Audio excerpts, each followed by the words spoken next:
So the next point which led to Germany's defeat is the inappropriate use of military resources and military funding. So any army needs money, any money needs resources, and basically these are very precious and scarce during the war.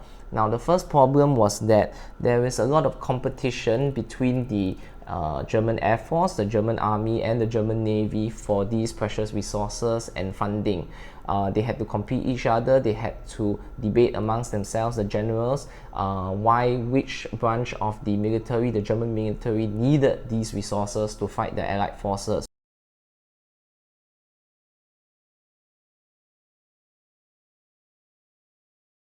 Ein Angriff Wenks sei unwahrscheinlich. Wenk hat der Roten Armee absolut nichts entgegenzusetzen. Wenn das so ist, warum sagen Sie das nicht dem Führer? Sind wir denn alle verrückt geworden? Glauben Sie im Ernst, der Führer weiß das nicht selbst? Aber er wird niemals kapitulieren. Und damit Sie es nur wissen, wir auch nicht. Ich habe das einmal mitgemacht. Das reicht. Kommen Sie, ich muss hier raus. This is very much different from what the Allies were facing. The Americans, in contrast, as you learned in the previous part of this video, was that they gave the resources through Lend-Lease to the British and to the Soviet Union. There was no competition, there was just a lot of transference of resources to the Allied forces that are in need to fight the Germans. So a lot of difference over here. The next problem you can see is that the Germans were actually slow in producing and manufacturing armaments, weapons, and all kinds of equipment to be used in the war. So Hitler has a fascination for the newest, most advanced, modern weapons that the German military could provide. So if you played video games, you would have seen that and noticed that even the German military tanks are much more powerful than the standard Allied tanks. So that, for example, the Tiger tank, the Panther tank, if you've played video games and watched the movies, they always prove to be more powerful. They are not so easily destroyed as compared to the American Sherman tanks or the Soviet T-34 tanks, which some of them, some people would make fun of and say their armor is like paper.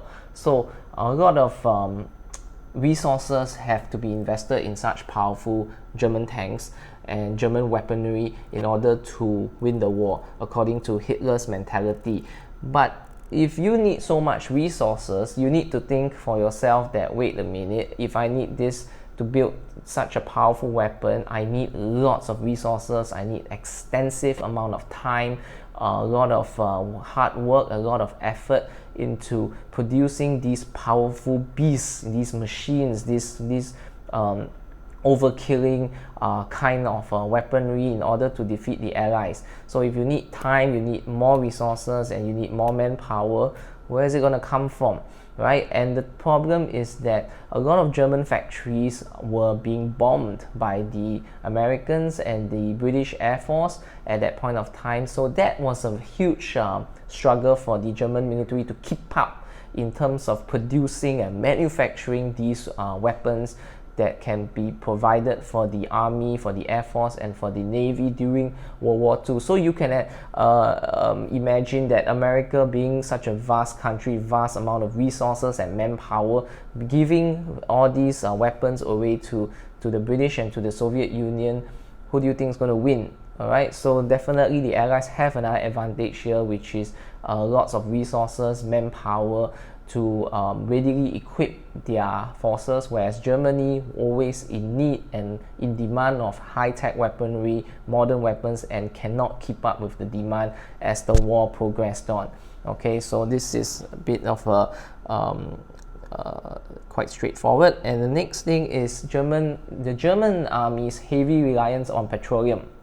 Petroleum is a kind of fuel that you use to basically, you should know, drive your car, drive your trucks, and even to drive tanks. Now, as you can see in the previous point, that German military equipment requires a lot of resources, and one of the most precious resources you can imagine is basically petroleum, right? And petroleum is needed, as I said, to drive your vehicles, your cars, your tanks, your ships, your aircraft, whatever. And from these so-called thirsty equipment and resources, so petroleum thirsty equipment, you can see that there is a lot of demand again. And what did I just say just now? The Allied bombings of the oil fields in Germany, in Eastern Europe, crippled the German military effectiveness and the supply lines of petroleum to the German military to get access to petroleum. And can you imagine, without petroleum, can you fight a war? Definitely not, right? So the thing is that just imagine when you write such things, give good examples of how the reliance of petroleum and the use of high-tech equipment, modern weapons, the latest weapons that the German military actually relies on could not be met in the battlefield, and that's the reason why Germany was defeated, and the Allies could always readily provide such resources because of the wealth and the vastness of the Allied forces as in terms of American contributions as compared to that of Germany. Okay, now the next point, which is the final point for Germany's weakness and miscalculations that led to its defeat in World War II, is Germany's condition and situation of fighting a war in two fronts. Okay, so what is two fronts? So basically you have one front against the Allied, the Western Allies, which is Britain and America, and the other front, which is the USSR. Now, Hitler wanted to avoid fighting a war in two fronts in the beginning, but he made the same mistake as what his predecessors did in World War I. They were fighting on both sides, on the left and the right. So remember, the left is the west, the east is the right.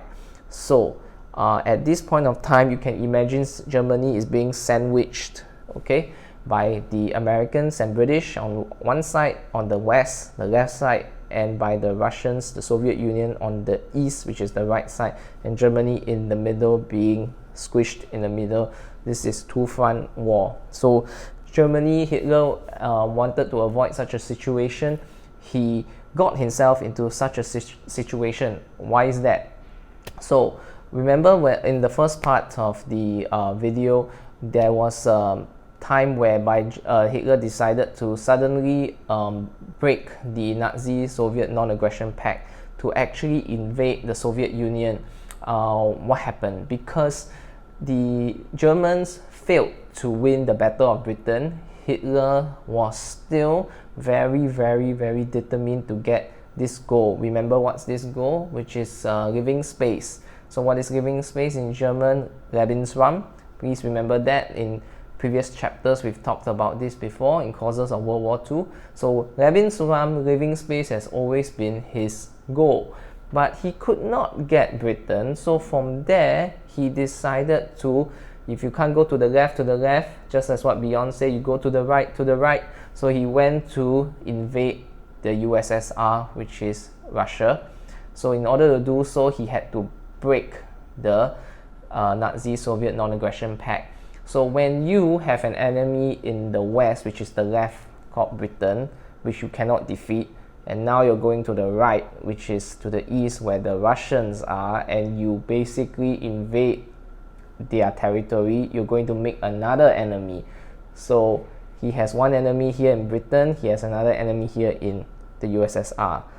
And then, just when you thought the situation could not be worse, Japan bombed Pearl Harbor, effectively bringing America into the war. What did Hitler do? Hitler decided to side with Japan, her ally, his ally, and from then Germany declared war on the United States of America. America decided to intervene into World War II in Europe and join Britain and the USSR, and so now Germany has not one, not two, but three very powerful enemies, which is now bringing about a two-front war, which is Britain here, and then America coming to join Britain, and the USSR over here, and Germany in the middle, and that is how you get your two-front war. So this is a huge blunder again, a miscalculation, a mistake that Germany made. As you can see, most of the mistakes were made by Hitler himself.